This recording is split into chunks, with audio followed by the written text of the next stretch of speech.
we do a lot of this personalisation now because we realise that listening to people is probably more valuable in the long term to prevent the recycle of events that can occur in mental health and to stop it progressing any further than that it has. I don't know what David thinks about that.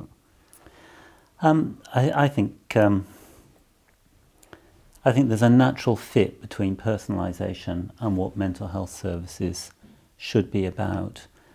And so I'm sort of staggered really that we're still having to have the conversation that personalisation is essential ingredient for the delivery of good mental health services.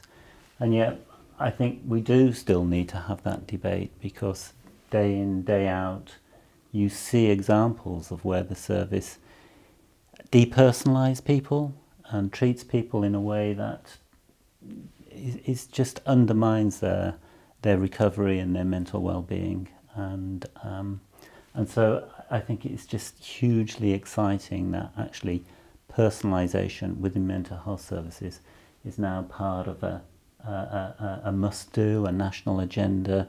It's about time really it's taken seriously within mental health. As a person with a lived experience of mental health, I understand the full aspect of how it can affect someone's life in the long term, and having been through the system, as you know, David, it's made it quite clear that personalisation does work.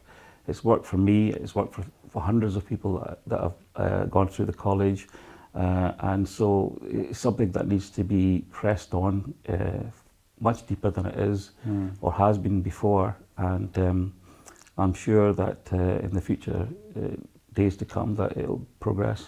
I hope so. I hope that the more we talk about it and the more we demonstrate the fantastic impact it has on people's health and well-being and their lives in general, the more easy it'll be to move away from a service that's been overly obsessed, I think, with evidence base and medicalised approaches and an obsession really with protecting society rather than sort of valuing individual differences and working with those people as individuals.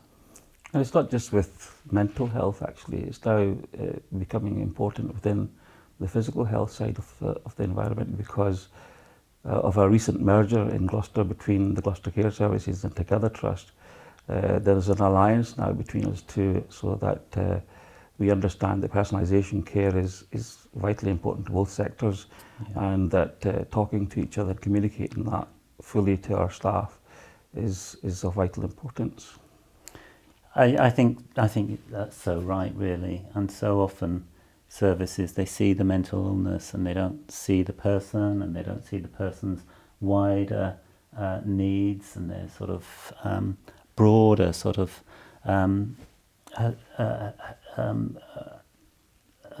their broader health and social care needs, and it's overly focused on illness, and it's about time really that we actually moved beyond that and started addressing things that are actually important to the individual themselves and even important to all of us.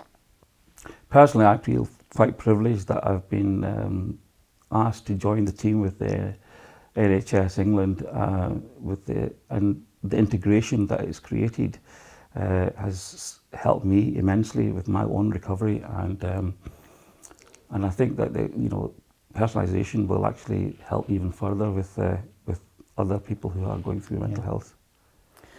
I think one of the things that came out strongly from the morning session and the work that we've been doing today is about those sort of personalised experiences that you hear of people's personal journeys.